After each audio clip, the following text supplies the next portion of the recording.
Assalamualaikum warahmatullahi wabarakatuh. Sahabat sekalian, di mana saja bisa menyaksikan konten saya pada pagi hari ini 1 Juni 2022. Alhamdulillah, kita panjatkan puji syukur kehadirat Allah Subhanahu wa taala yang masih memberikan kenikmatan kepada kita sekalian, nikmat sehat, sehingga kita bisa melakukan aktivitas keseharian kita dan menikmati 1 Juni 2022 di hari Rabu hari ini. Sahabat sekalian yang berbahagia, di kutipan Kompas ya, Kompas.com hari Rabu 1 Juni 2022 merupakan tanggal merah yang sudah ditetapkan oleh pemerintah Indonesia sebagai hari libur nasional. Dilansir dari halaman Badan Kepegawaian Negara pada hari Senin 30 Mei 2022 kemarin, masyarakat Indonesia memperingati lahirnya Pancasila setiap tanggal 1 Juni hari ini. Nah, 1 Juni ini ditetapkan sebagai hari libur yang dimulai tahun 2016 silam berdasarkan keputusan Presiden nomor 24 tahun 2016. Pemerintah Indonesia menetapkan tanggal 1 Juni sebagai hari libur, sebagai hari lahir Pancasila yang sekaligus juga sebagai hari libur nasional. Apa tujuannya? Tujuannya agar pemerintah, masyarakat serta seluruh komponen bangsa bisa memperingati Pancasila sebagai ideologi bangsa.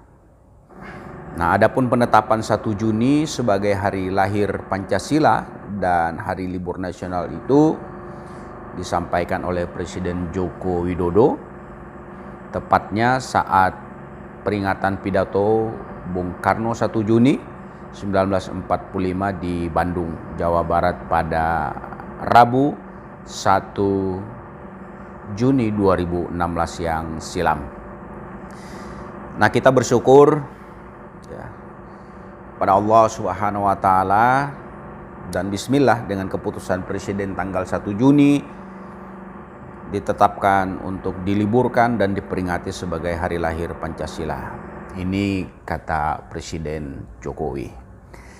Sahabat sekalian yang berbahagia, jadi pada tanggal ini seluruh instansi pemerintah baik di pusat, daerah maupun perwakilan pemerintah di luar negeri serta BUMN, BUMD juga diimbau untuk memperingati daripada hari lahirnya Pancasila.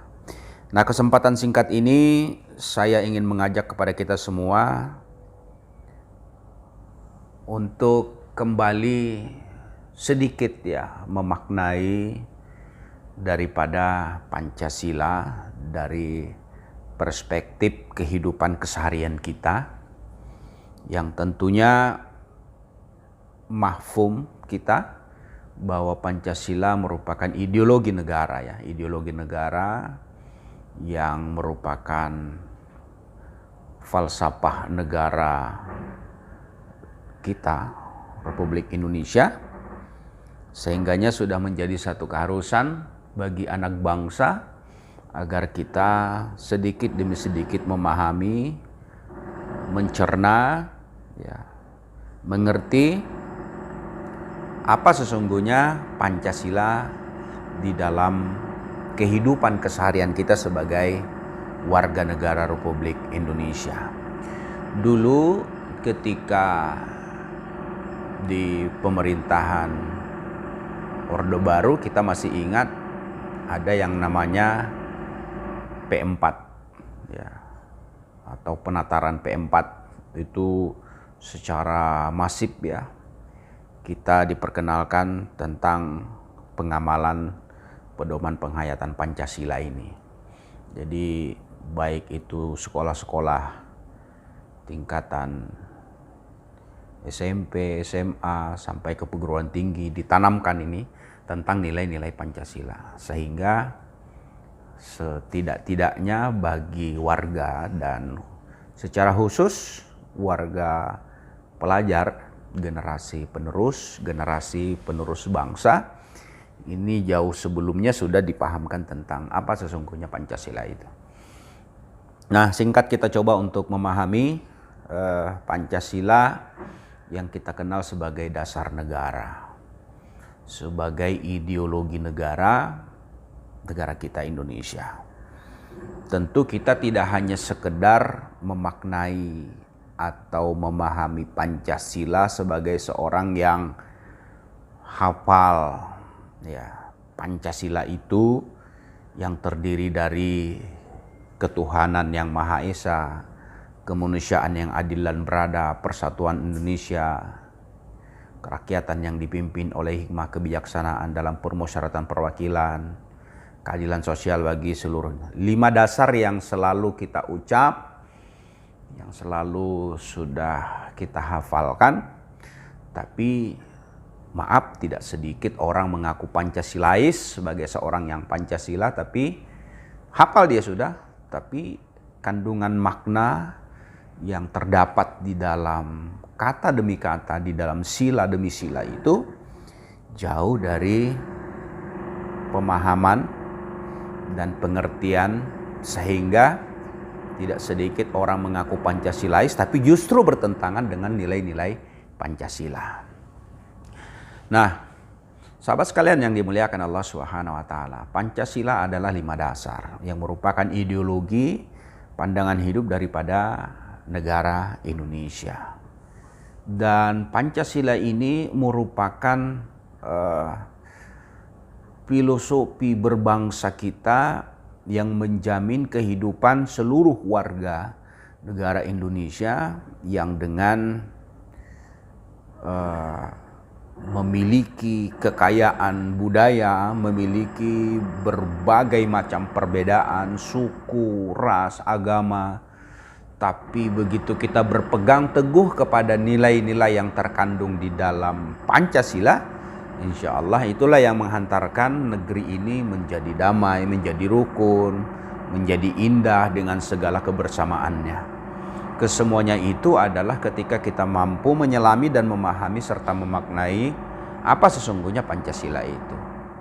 Ketuhanan yang Maha Esa. Ketuhanan yang Maha Esa itu adalah bentuk pengakuan bangsa dan sekaligus jaminan negara kepada seluruh penduduk warga Republik Indonesia untuk menjalankan agama dan keyakinan sesuai dengan kepercayaannya masing-masing. Karena diakui bahwa negara kita walaupun bukan disebut sebagai negara agama, tapi negara menjamin untuk memberikan peluang dan kesempatan kepada seluruh pemeluk agama apapun yang resmi dan tentunya sudah familiar bagi kita, agama-agama yang diakui di negara Indonesia itu diberikan keleluasaan bagi pemeluknya untuk meyakini dan menjalankan perintah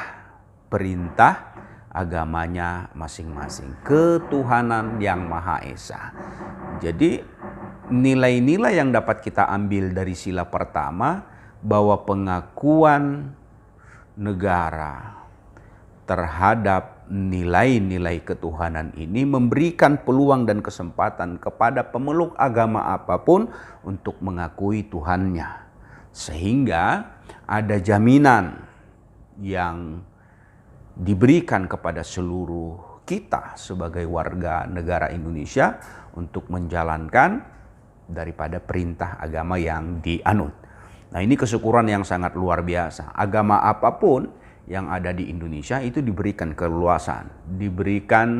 keleluasaan untuk menjalankan perintah agama yang dia yakini. Jadi orang-orang Indonesia yang meyakini falsafah dasar negara Pancasila yang di sila pertama ketuhanan yang Maha Esa adalah bentuk pernyataan negara kepada seluruh warga Indonesia untuk memberikan kebebasan memeluk agama apa yang dia yakini dan sekaligus diberikan kebebasan atau negara menjamin untuk bisa melaksanakan atau menjalankan perintah-perintah agamanya sesuai dengan keyakinan yang dipeluk warga masing-masing. Jadi ini suatu kesyukuran, sehingganya kita lihat bagaimana negara kita hidup berdampingan, hidup bersandingan antara agama satu dengan agama yang lain. Pemeluk agama satu dengan pemeluk agama yang lain saling bertoleransi, saling memberikan kesempatan dan peluang yang sama untuk dia bisa menjalankan perintah-perintah Tuhannya sesuai dengan keyakinan yang dianut masing-masing. Maka orang-orang yang sadar betul terhadap Pancasila, ini berarti dia mengakui adanya Tuhan. Adanya Tuhan dalam kehidupannya.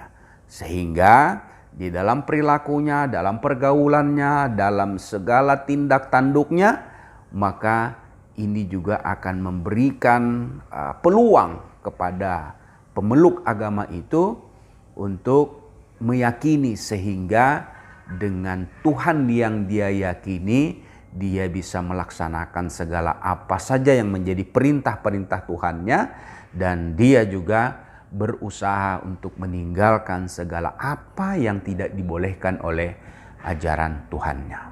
Maka orang-orang yang Pancasilais sudah berarti dia menjadi orang-orang yang agamis. Artinya apa? Orang-orang yang paham dan yakin terhadap keyakinannya masing-masing. Yang kedua, sila kedua, kemanusiaan yang adil dan beradab. Kemanusiaan yang adil dan beradab. Kita sadar dan yakin betul karena kehidupan berbangsa dan bernegara yang diawali dari individu, berkeluarga, bermasyarakat sampai kepada bernegara. Ini dimulai dari secara individu. Manusia itu tidak bisa hidup dengan sendirinya. Dia akan tetap tergantung daripada kehidupan orang lain. Artinya apa? Manusia tidak bisa hidup dengan sendirinya tanpa bantuan orang lain.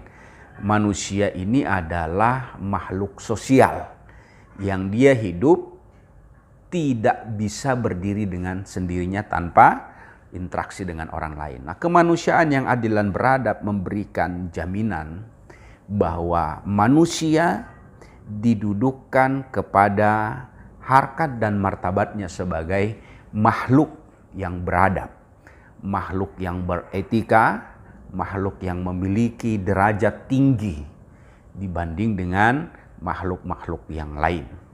Dalam Al-Quran kata Allah, laqad khalaqnal insana fi ahsani taqwim. Manusia itu diciptakan oleh Allah dalam bentuk yang sebaik-baiknya.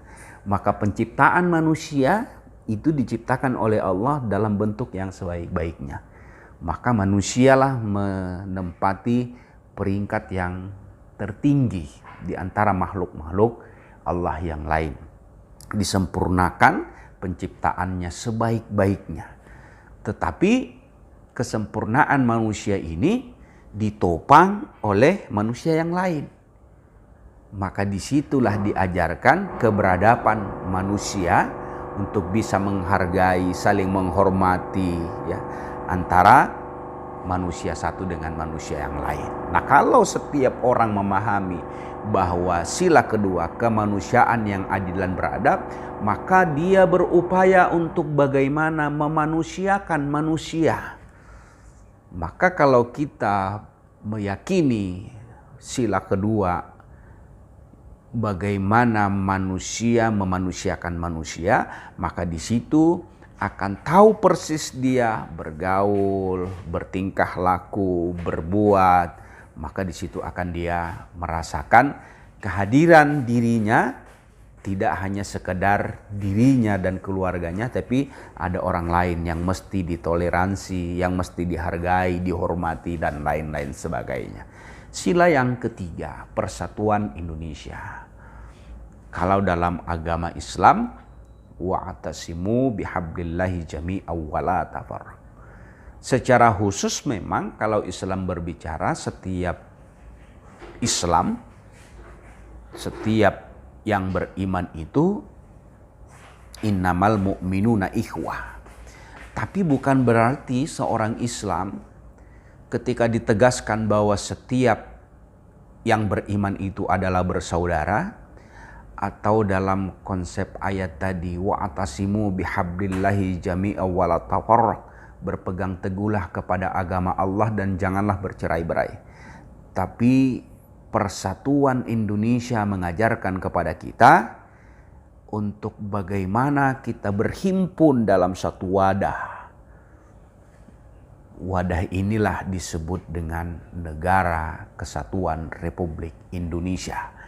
Dengan kekayaan sumber daya manusianya, sumber daya alamnya, dengan sumber daya macam-macam yang kita miliki, budaya, suku, agama yang begitu banyak, tetapi dengan Pancasila yang kita pegang teguh sebagai falsafah dan ideologi negara, itu bisa menghimpun kita untuk bersama-sama membangun negeri ini dengan catatan kita mesti berpegang teguh kepada sila ketiga untuk bersatu dalam membangun negara ini, persatuan Indonesia. Sila yang keempat, sahabat sekalian, kerakyatan yang dipimpin oleh hikmah kebijaksanaan dalam permusyawaratan.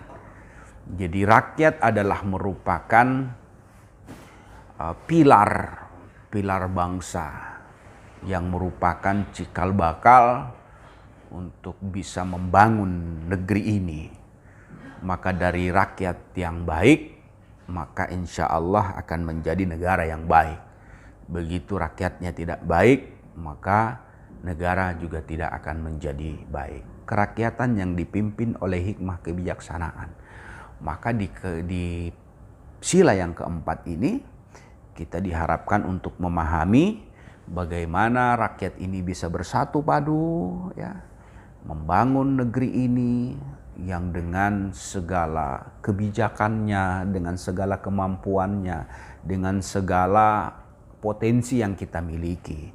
Sehingga ini yang menjadi bekal utama bagaimana kita menyerahkan kepada sistem demokrasi yang selama ini kita anut, yang mudah-mudahan dengan kesepakatan terbaik sehingga kita mengambil sebuah keputusan yang terbaik pula. Yang terakhir sahabat sekalian, keadilan sosial bagi seluruh rakyat Indonesia. Kita kepengen kehidupan kita bernegara ini di dalam kelompok terkecil, masyarakat terkecil, keluarga terkecil, individu ini belajar untuk berlaku adil di dalam kehidupan bermasyarakat dan bernegara. Maka keadilan sosial meletakkan porsi bahwa negara menjamin kepada kita, memerintahkan kepada kita, berlakulah kita adil di dalam berbuat, bertindak di dalam keseharian kita. Kalau ini bisa kita lakukan, maka ini merupakan cerminan pemahaman kita kepada nilai-nilai yang terkandung di dalam sila kelima, sehingga tidak terlalu jomplang antara kaya dan miskin, antara atasan dan bawahan. Kalau status sosial iyalah, itu tidak bisa dipungkiri, nasib orang masing-masing.